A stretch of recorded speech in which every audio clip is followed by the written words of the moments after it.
என் தங்கப்பிள்ளையே, சரியாக வெள்ளிக்கிழமையினுடைய இரவில் இந்த வராகி உன்னுடைய கண்களில் பட்டிருக்கின்றேன். என் பிள்ளையே, நான் உன் கண்களில் பட்டிருக்கிறேன் என்றால் உடனடியாக எந்த தாமதமும் இல்லாமல் உன் தாயானவள் என்னுடைய வாக்கினை நீ கேட்க ஓடோடி வந்துவிட வேண்டும். இன்று இந்த வராகி என் வாக்கினை நீ உடனடியாக கேட்க வந்ததற்கு பலனாக உன்னுடைய வாழ்க்கையில் இந்த தாயானவள் இந்த பெயர் கொண்டவரால் ஒரு மிகப்பெரிய அற்புதத்தை நடத்தி கொடுக்க போகின்றேன். நான் உன்னுடைய வாழ்க்கையில் என்ன நடத்தப் போகின்றேன், எதை நடத்தி கொடுக்க போகின்றேன் என்பதனை நீ தெரிந்து கொள்ள வேண்டிய நேரம் வந்துவிட்டது. என் குழந்தையே, நாளை உன்னுடைய வாழ்க்கையில் நான் சொல்கின்ற இந்த ஒரு நபரால் மிகப்பெரிய திருப்பம் ஒன்று நடக்கப் போகின்றது. யாரென்று தெரிந்து கொண்டால் என் பிள்ளை நீ மிக்க மனமகிழ்ச்சி அடைவாய். உன்னுடைய வாழ்க்கை என்பது இப்பொழுது இந்த தாயானவள் என் கைகளில் அழகாக கொடுக்கப்பட்டிருப்பது. அம்மா நினைத்து விட்டால் ஒரு விஷயம் உன் வாழ்க்கையில் நிச்சயமாக நடந்தே தீரும். அப்பேற்பட்ட ஒரு நன்மையை உன் வாழ்க்கையில் நடத்தி கொடுக்க வந்திருக்கின்ற இந்த தாயானவள் என்னை என் பிள்ளை எப்பொழுதும் உதாசீனம் செய்து விடாதே. இன்று இந்த இரவு புரட்டாசி மாதத்தினுடைய வெள்ளிக்கிழமையினுடைய இரவு. இந்த நாளில் நான் உன் வாழ்க்கையில் ஒரு அதிசயத்தை நடத்துகிறேன் என்றால் அதை நிச்சயமாக நீ என்னவென்று தெரிந்து கொள்ள வேண்டும். நாளைய விடியல் உன் வாழ்க்கையில் நீ எதிர்பார்க்காத ஒரு பேரதிசயத்தினுடைய விடியலாக இருக்கப் போகின்றது. நாளைய விடியலில் உனக்கு உதவி செய்ய வரப்போவது யார்? அவரால் உன் வாழ்க்கையில் என்னென்ன மாற்றங்கள் நடக்கப் போகின்றது? இவர்கள் உன் வாழ்க்கையில் செய்து கொடுக்கக்கூடிய விஷயம் எதை சார்ந்ததாக இருக்கும் என்பதனை எல்லாம் இன்றே இந்த தாயானவள் என் வாக்கின் மூலமாக நீ தெரிந்து கொள்ள வேண்டும். நான் நடத்துவது சர்வசாதாரணமான விஷயம் அல்ல. நான் ஒரு விஷயத்தை உன் வாழ்க்கையில் நடத்த வேண்டும் என்று முடிவெடுத்து விட்டேன் என்றால் அது சர்வ சத்திய வாக்காக உன் வாழ்க்கையை நிச்சயமாக மாற்றி கொடுக்கும். யார் நினைத்தாலும் இதை தடுத்து நிறுத்திவிட முடியாது. யார் நினைத்தாலும் உன் வாழ்க்கையில் எந்த ஒரு சோதனைகளையும் ஏற்படுத்தி விட முடியாது.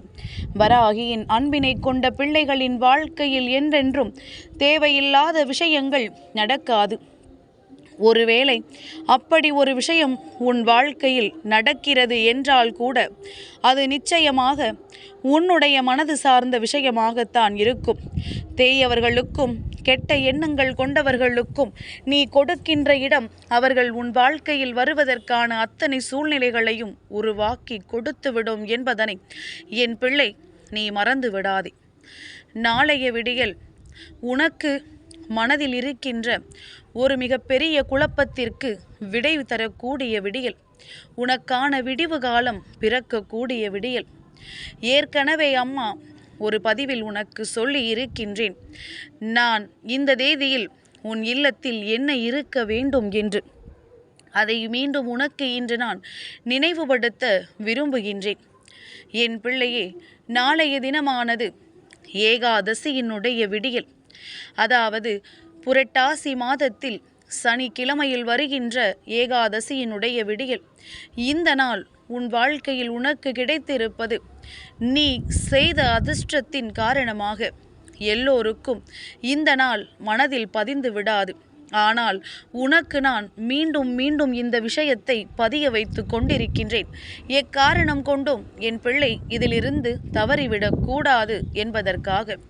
இந்த நாளில் பெருமாளிடம் நீ ஒரு வேண்டுதலை வைக்கும் பொழுது இல்லை என்று அவர் ஒரு நாளும் மறுத்து விட மாட்டார். உனக்கு தரமாட்டேன் என்று அவரால் நிச்சயமாக சொல்லிவிட முடியாது. அப்பேற்பட்ட ஒரு விஷயம் உன் வாழ்க்கையில் நடக்கப் போகிறது எனும் பொழுது என் பிள்ளை அதை நிச்சயமாக நீ உன் வாழ்க்கையாக மாற்றிவிட வேண்டும்.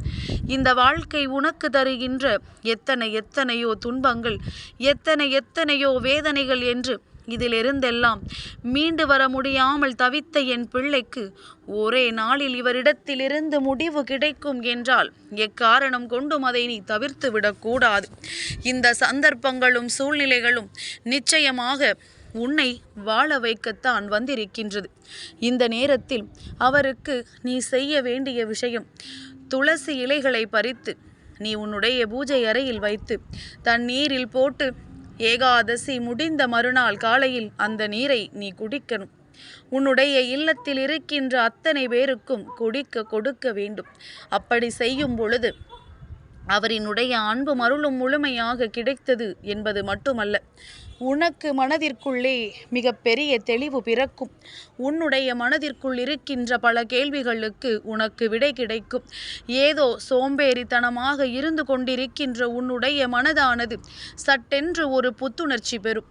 இதுவெல்லாம் உன் வாழ்க்கையில் நடக்க வேண்டும் என்றுதான் இத்தனை நேரமும் உன்னிடத்தில் நான் பேசிக்கொண்டிருக்கின்றேன். இந்த சந்தர்ப்பங்களை உன் வசமாக்கி உன் வாழ்க்கையில் தேவையான விஷயங்களை பெற்றுக்கொள்ள வேண்டியது உன்னுடைய பொறுப்பு. அதை நீ எந்த சூழ்நிலையிலும் தவற விட்டு விடாதே. நான் உன் தாயானவள் இந்த நேரத்தில் இந்த விஷயத்தை உன் செவிகளில் கொண்டு வந்து சேர்க்கும் பொழுது உன் மனது என்ன நினைக்கும் தெரியுமா? வராகியை வணங்கினோம், அவள் நமக்கு எதையும் சாதித்து கொடுக்கவில்லை. இதை தாண்டியும் நாம் இன்னமும் எத்தனை பேரை வணங்க வேண்டும், எத்தனை பேரிடம் நம் வேண்டுதலை வைக்க வேண்டும் என்று நீ யோசிக்கின்றாயல்லவா? என் தங்கமே, உன்னுடைய யோசனைகள் ஒவ்வொன்றும் நியாயமானது. நீ சிந்திக்கின்ற விஷயங்கள் எல்லாமும் நியாயமானதுதான். ஆனால் ஒரு விஷயம் என்ன தெரியுமா? சில தெய்வங்களுக்கு அவர்களுக்கென்று உகந்த நாட்களில் அவர்களினுடைய சக்தியானது பல மடங்கு அதிகமாக இருக்கும். அந்த நாட்களில் அவர்களிடத்தில் உனக்கான விஷயங்களை நீ கேட்கும் பொழுது நிச்சயமாக அதை மறுக்காமல் அவர்கள் அந்த நேரத்தில் அவர்களின் சக்தியினை பயன்படுத்தி உன்னுடைய நிலை அறிந்து உன்னுடைய முயற்சியை கண்டு உன்னுடைய உழைப்பிற்கு மரியாதை கொடுத்து அதை உனக்கு செய்து கொடுத்து விடுவார்கள். இவர்களை இது போன்ற நேரத்தில் நீ உன் வசமாக்குவது உன்னுடைய கையில் தான் இருக்கின்றது. ஏகாதசி என்றவுடன் என் பிள்ளை அவருக்கு நீ என்ன செய்ய வேண்டும் என்று யோசிக்க வேண்டும்.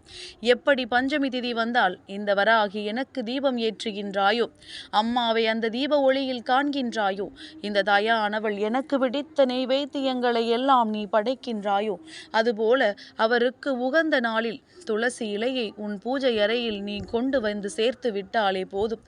பெரிதாக அதை செய்ய வேண்டும் இதை செய்ய வேண்டும் என்கின்ற கட்டாயங்கள் எல்லாம் எதுவும் கிடையாது. உன்னால் என்ன முடியுமோ அதை செய்து உன்னுடைய வாழ்க்கையில் அவரினுடைய அன்பை நீ பெற்றுக்கொண்டால் போதும். நாளைய விடியலில் உனக்கு உதவியை செய்ய போகின்ற இவரினுடைய அன்பு உன் வாழ்க்கையில் உனக்கு பேரதிசயத்தை சர்வ நிச்சயமாக நடத்தி கொடுக்கும். உன்னால் முடியாது என்று எதுவும் இல்லை. இந்த வாழ்க்கையில் உனக்கு நடக்க முடியாது என்று சொல்கின்ற விஷயங்கள் எதுவுமே இது நாள் வரையிலும் இல்லை. நீ நினைத்த மாத்திரத்தில் நினைத்த விஷயங்களை பெற்றுக்கொள்ள உனக்கு அத்தனை தகுதியும் இருக்கின்றது என்பதனை புரிந்து கொண்டு இந்த நாளை உன்னுடைய வாழ்க்கையில் சர்வ நிச்சயமாக உனக்கானதாக்க நீ உன் முயற்சிகளை மட்டும் கைவிட்டு விடாதே. நீ கேட்டுக்கொண்டிருப்பது இந்த வராகி என்னுடைய வாக்கு என்பதில் முதலில் உனக்கு நினைவிருக்கட்டும். அம்மா ஒரு நாளும் உன் வாழ்க்கையில் கஷ்டங்களை கொடுக்க மாட்டேன். ஒரு நாளும் என் பிள்ளை வேதனையை சந்திக்க வேண்டும் என்று நான் விரும்ப மாட்டேன். எவ்வளவு பிரச்சனைகள் துன்பங்கள் உன் வாழ்க்கையில் இருந்தாலும் அத்தனையையும் கடந்து நீ தெய்வத்தின் அருளால் நல்லபடியாக வாழ வேண்டும் என்பது மட்டும்தான் என்னுடைய விருப்பம் என்பதனை நீ மறந்துவிடக்கூடாது. சொல்வது எல்லாம் உனக்கானது. சொல்கின்ற விஷயங்கள் அத்தனையும் உன் வாழ்க்கையை நல்வழிப்படுத்துவது. இதையெல்லாம் புரிந்து கொள்கின்ற உன் வாழ்க்கை சர்வ நிச்சயமான வெற்றியை பெறும் என்பதில் எந்த ஒரு சந்தேகமும் உனக்கு வேண்டாம். இன்று இந்த வெள்ளிக்கிழமையின் இரவு உன்னுடைய வாழ்க்கையில் பேரதிசயத்தை நடத்தும் என்று நான் சொன்னது போலத்தான் இரவுக்குள் ஒரு நல்ல மாற்றம் உன் மனதில் தானாகவே வந்துவிடும். இந்த மாற்றமானது அடுத்தது நீ என்ன செய்ய வேண்டும், அடுத்தது இந்த வாழ்க்கை உனக்கு எப்படி நகரும் என்பது போன்ற ஒரு தெளிவை நிச்சயமாக கொடுக்கும். சர்வ நிச்சயமான விஷயங்களை பெற்றுக்கொள்ள என் பிள்ளை நீ தயாராக இருந்து விட்டால் போதும். நீ நினைக்கின்ற அத்தனை மாற்றங்களும் உன்னுடைய வாழ்க்கையில் சர்வ நிச்சயமாக உன்னை வந்து சேர்ந்து விடும் என்பதனை நீ புரிந்து அதற்கு ஏற்றது போல தெளிவாக நடந்து கொண்டால் போதும். சர்வ நிச்சய வாக்கு என்பது இந்த வாழ்க்கையில் உனக்கு கிடைப்பது அவ்வளவு எளிதான விஷயம் அல்ல. என்னிடத்தில் பெற்றுக்கொண்டதை எண்ணி மனமகிழ்ச்சியோடு இந்த இரவை கடந்து வா. நாளைய விடியல் என் பிள்ளைக்கு மிக பெரிய வெற்றியை கைகளில் கொண்டு வந்து கொடுக்கும். என் தங்கப்பிள்ளைக்கு இந்த வராகி அம்மாவினுடைய ஆசீர்வாதங்கள் எப்பொழுதும் உண்டு.